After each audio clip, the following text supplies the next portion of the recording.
Magandang araw na muli mga boss. Napansin ko lang itong sasakyan ng customer. Masyadong mainit itong makina. At nung pinisil ko nga itong upper radiator hose niya, ang tigas. Grabe. Kaya tinanong ko si customer kung nag-overheat ba itong sasakyan niya.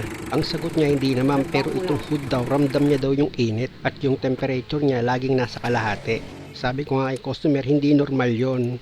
Dapat hindi siya abot ng kalahati. Kaya nga nung binuksan ko itong radiator mga boss, tumalsik yung tubig niyan. Kaya ang ginawa ko dyan mga boss, chinek ko itong thermostat niya. Meron lang naman akong 2 volt na number 12 na tinanggal dyan. Tapos inangat ko na itong housing ng thermostat. Tsaka ako ngayon tinanggal itong thermostat niya mismo. At kung makikita nyo itong thermostat niya, grabe yung mga namuong kalawang dyan mga boss. Ayan o, kung makikita nyo, kapal ng kalawang dyan. Kaya nagluluko na siguro itong thermostat niya.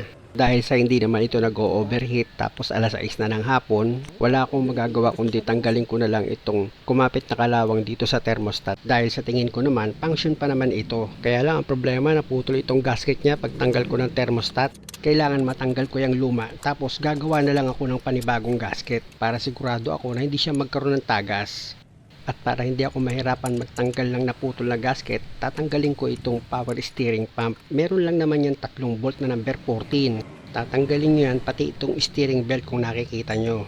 At dahil nga sa naluwagan ko na yung 3 volt na number 14 dito sa steering pump, nakita nyo naman, ginamit ko na yung kamay ko para matanggal ko na itong 3 volt. Tapos ililihis ko muna itong power steering pump ni customer para matanggal ko yung gasket niyan. Ayan yung mga kaputol na gasket mga boss. Gumamit lang naman ako ng blade dyan mga boss para matanggal ko yung gasket na naiwan.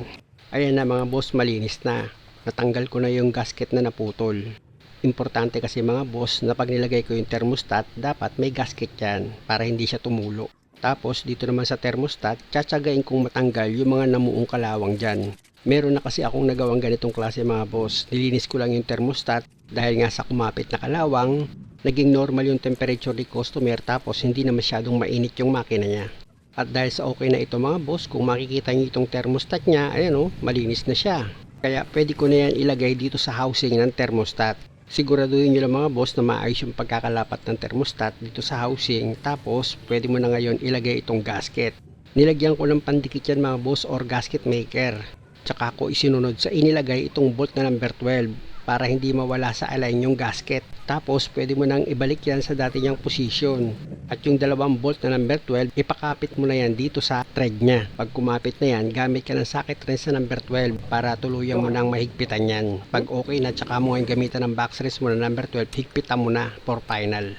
At dahil sa okay na ako dyan, pwede ko na ngayon ibalik itong power steering pump sa dati niyang position. Tsaka ako ngayon ilalagay itong bolt na number 14. Sa likuran ng steering pump yung isa mga boss. Tapos dito naman sa harapan ng steering pump mo, meron yan 2 bolt na number 14. Siguraduhin muna ipakapit mo yan sa thread niya para sigurado kang hindi ka makalus thread. Tapos itong steering belt, isampa mo na yan dito sa pulley ng power steering pump mo. Tsaka mo i-check itong steering belt mo kung lapat siya sa mga pulley.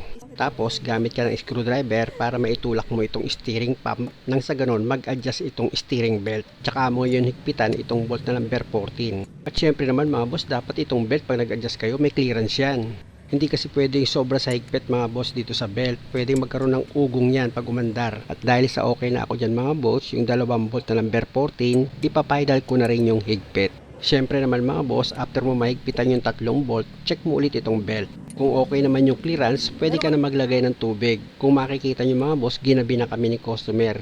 Bukod kasi sa mga chinek up ko dito sa sasakyan ni customer, may mga ginawa pa ako dyan. Sa Montalban pa kasi nauwi si customer mga boss, kaya tinapos ko yung ibang problema niya. At dahil sa puno na ng tubig itong radiator ni customer, ilagay ko na itong radiator cap niya, tapos pa-start ko na itong makina. After ng ilang minutong naka-start itong makina ni customer, i-check ko muna yung temperature niya dito sa gauge mga boss para malaman ko kung nagkaroon ng pagbabago dito sa temperature niya. Before kasi mga boss, kahit ilang minuto pa lang napa-start ni customer to, pupunta agad yung pointer niya sa kalahati. Doon daw lagi naka-maintain.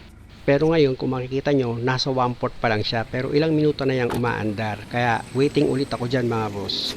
I-check ko naman itong upper radiator hose niya kung meron siyang pressure or matigas na. Pero kung makikita nyo, malambot pa rin itong upper radiator hose. Kaya hayaan lang namin umaandar yan hanggang sa yung thermostat niya mag-open. Na pag nag-open yung thermostat, magbabawas ng tubig yan sa radiator. Kita mo, nung pagtanggal ko ng takip, bumulwak siya ng malakas. Kung hindi ko pinipigil yun, talsikan ako sa mukha. Ito na mga boss, buksan ko na itong radiator cap ni customer para malaman ko kung nag-open nga yung thermostat niya or hindi. Pasensya na mga boss, hindi ko na ipakita sa inyo yung video ng temperature gauge kanina ni customer. Pati yung pressure ng tubig na tinanggal ko itong radiator cap niya. Pero huwag kayo mag-alala dahil nakita yung lahat ni customer. At dahil sa nag-open na yung thermostat, pumasok na yung ibang tubig dito sa loob ng makina. Kaya magkukulang na yung tubig dito sa radiator. Kaya kung makikita nyo, pinupuno ko ulit ng tubig yan. Nagtanong ka si customer kung bakit nagbabas ng tubig sa radiator, puno na yan kanina. Sabi ko dahil nag-open nga yung thermostat. Ibalik ko na itong radiator cap niya. Tapos hayaan lang namin ulit na naka-start itong makina ng ilang minuto. Importante kasi yun mga boss para malaman namin ni customer kung magbabago na ba yung temperature gauge niya. Na madalas yung pointer niya nasa kalahati. Na ayon naman daw kay customer, hindi naman daw nag-overheat itong sasakyan niya. Pero mainit lang masyado yung makina.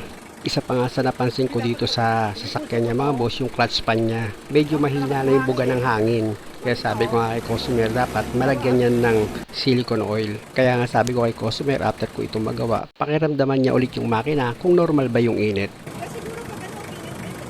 Oo, hindi mo kanina. Sabi ko ba't kalahati? Matakas yun. Dapat nakababa lang siya sa kalahati. Okay lang yan, normal. Pero ito paano, lambot na oh. Hindi ka nagpapadali ng radiator. At dahil sa kanina pa ito maandar mga boss, i-check ko ulit yung tubig dito sa radiator. Tanggalin ko itong radiator cap niya. Dapat mga boss hindi na magbabawas ng tubig yan dito sa radiator. Dahil nga sa nag-open na yung thermostat niyang kanina at nakapagsalin na ako ng tubig. Ilapit ko itong camera mga boss para makita nyo na hindi na nagbawas ng tubig yan. O diba? Kaya ibig sabihin niya mga boss, good pa yung thermostat nito.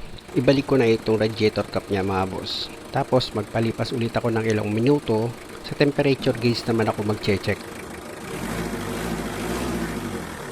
Good pa rin, no? At dahil nga sa wala ng pressure ito dito sa radiator hose niya, ibig kong sabihin malambot na siya pag pinisel. Dito naman ako mag-check sa temperature gauge niya. At kung makikita nyo mga boss, kahit matagal lang naka-start yung makina, yung pointer dito sa temperature niya, hindi na umabot ng kalahati. Normal na yan mga boss.